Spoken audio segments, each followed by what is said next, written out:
dulu sebelum para mesuara temui ini Melaka, uh, di muara sungai terdapat sebuah kampung nelayan, tapi kampung tersebut tidak ada nama. Ya. So dulu nama Sungai Melaka ni dipanggil Sungai Beretam. Okey, Sungai Beretam, dan apabila Melaka discovered by para mesuara, ditukarkan Sungai Melaka.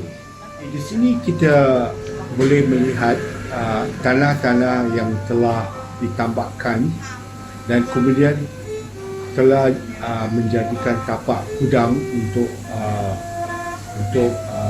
komersial, untuk perdagangan. Dan daripada gambar ini, gudang yang depan sekali adalah gudang arang. Arang telah diimport daripada Indonesia sebenarnya. Di sini kita melihat kuli-kuli menurunkan beg-beg dedak sebenarnya. Dedak ini telah diimport untuk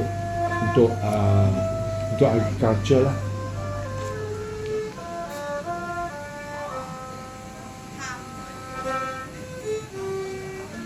Tongkang pengangkutan yang mereka gunakan untuk membawa barang daripada kapal ke darat, mereka gunakan tongkang.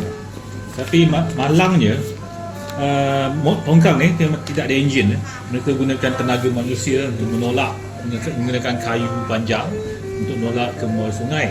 Daripada laut ke muara sungai, mereka gunakan bot berenjin, akan tarik tongkang tersebut ke muara. Lepas muara, mereka gunakan tenaga sendiri untuk tolak.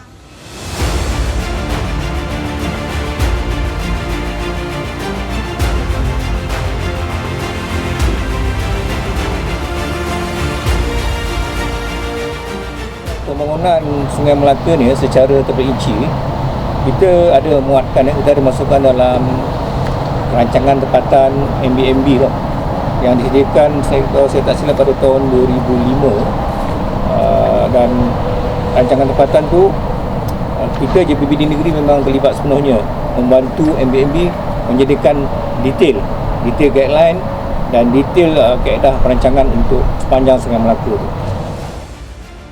Dalam membangunkan Sungai Melaka ni adalah sesuatu yang agak sukar di peringkat awalnya, dan banyak pengorbanan dan juga komitmen yang di luar daripada kebiasaan diperlukan dalam membangunkan Sungai Melaka. Dan sebagaimana yang telah semua maklum, dia sebelum pembangunan semula Sungai Melaka atau pemeliharaan Sungai Melaka dilaksanakan, banyak perkara-perkara iaitu pembinaan yang agak lama yang berada di sepanjang Sungai Melaka tersebut, dan itulah cabaran utama yang perlu dihadapi oleh Ketua Menteri Melaka pada ketika itu, bagaimana untuk menyelesaikan isu-isu halangan di peringkat utama itu. Di situlah terdapatnya perkara nelayan dan juga pelabuhan lama Melaka yang perlu dipulihkan kembali dan dibangunkan semula.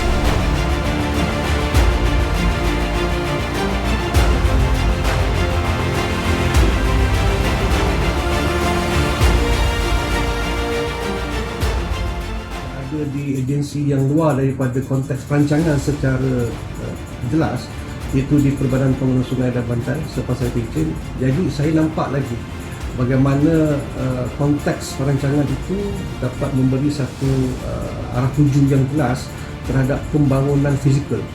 Itu satu yang sangat jelas. Itu sebab dalam konteks ini saya juga melihat peluang untuk saya berkhidmat dengan Perbadanan Pengelolaan Sungai dan Bantai ini, memberi sedikit saya idea baru lah kepada saya, bagaimana saya nak melonjakkan lagi kenapa sungai ini adalah dipanggil sebagai satu daripada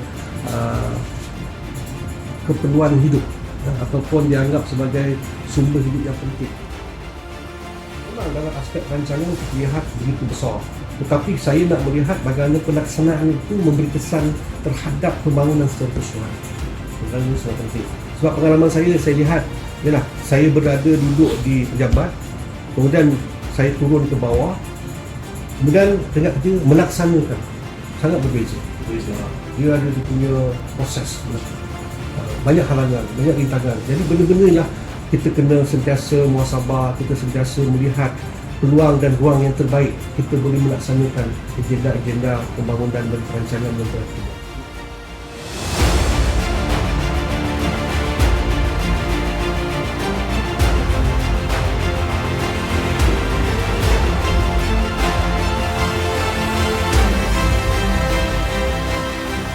Sungai Melaka yang dahulunya terkenal sebagai salah satu pusat perdagangan yang paling sibuk di Asia Tenggara, kini merupakan salah satu ikon pelancongan yang tersohor di Malaysia, khususnya Melaka.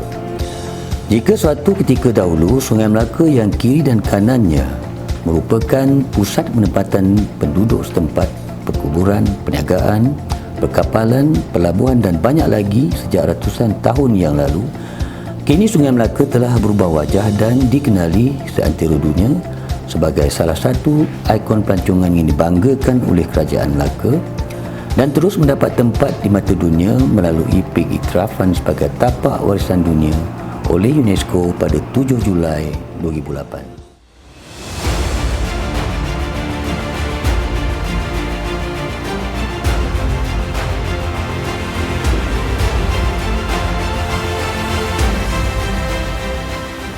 Sungai Melaka juga telah meraih pelbagai anugerah sama ada di peringkat kebangsaan maupun antarabangsa.